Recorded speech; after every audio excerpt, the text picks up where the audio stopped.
வந்துட்டு எனக்கு வந்து பாலும் பழமும் சாரீஸ் வேணும் அப்படின்னு கேட்டாங்க. அது கலர் வந்து ஒரு சிங்கிள் கலர்ல பண்ணவே மாட்டாங்க. அதுல மொத்தமா மல்டி கலர், நிறைய கலர், பிங்க், கிரீன் இருக்கிற எல்லா கலருமே இருக்கும். அது வேணும்னாங்க. அது ஆக்சுவலி ரொம்ப அவுடேட்டடான விஷயம். ஆனா இப்ப ட்ரெண்ட்ல இருக்கு. அது இப்பதான் வந்துச்சு. அவங்க கேட்கும்போது அது ட்ரெண்ட்லயே கிடையாது. அப்ப தெரியும்.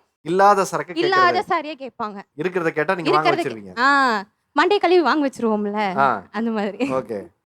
ஃபர்ஸ்ட் அவங்க வரும்போதே அவங்களோட லைக்கிங்ஸ் நம்ம ஜட்ஜ் பண்ண முடியும். லைக் இப்போ ஃபர்ஸ்ட் உட்காந்துருக்காங்களா அவங்கள பார்த்தீங்கன்னா ஒரு பிளெயின் saree சின்ன பார்டர் லைக் பண்ற மாதிரி இருக்காங்க. அதை வச்சு நம்ம வந்து ஃபர்ஸ்ட் அவங்கள ஜட்ஜ் பண்ணிடுவோம். அண்ட் அந்த way of touching the saris வச்சு நம்மளால ஜட்ஜ் பண்ண முடியும். சில பேர் அந்த சாரியை இப்படி எடுக்கிற விதமே ஒரு மாதிரி இருக்கும். ஏனோ அப்படியே பார்த்துட்டு போகணும் அப்படின்ற மாதிரி. அவங்க போனதுக்கு அப்புறம் அந்த சாரீஸ் எல்லாம் அரேஞ்ச்மெண்ட்ஸே மூவ் ஆயிருக்கும். ஸோ அதை வச்சு நம்மளால ஜட்ஜ் பண்ண முடியும். அண்ட் அந்த ஃபீல் பண்றது, அதை பத்தி அவங்க பேசுற விதம், இப்போ அவங்கலாம் பேசும்போது புடவை அப்படி சொன்னாங்க இல்லையா? ஸோ அந்த ஆர்வம் அந்த கஸ்டமரோட ஃபேஸ்ல பார்த்தா நமக்கு தெரியும். இவங்க வாங்க வந்திருக்காங்களா இல்ல ஜஸ்ட் விண்டோ ஷாப் பண்ண வந்திருக்காங்களா அப்படின்னு.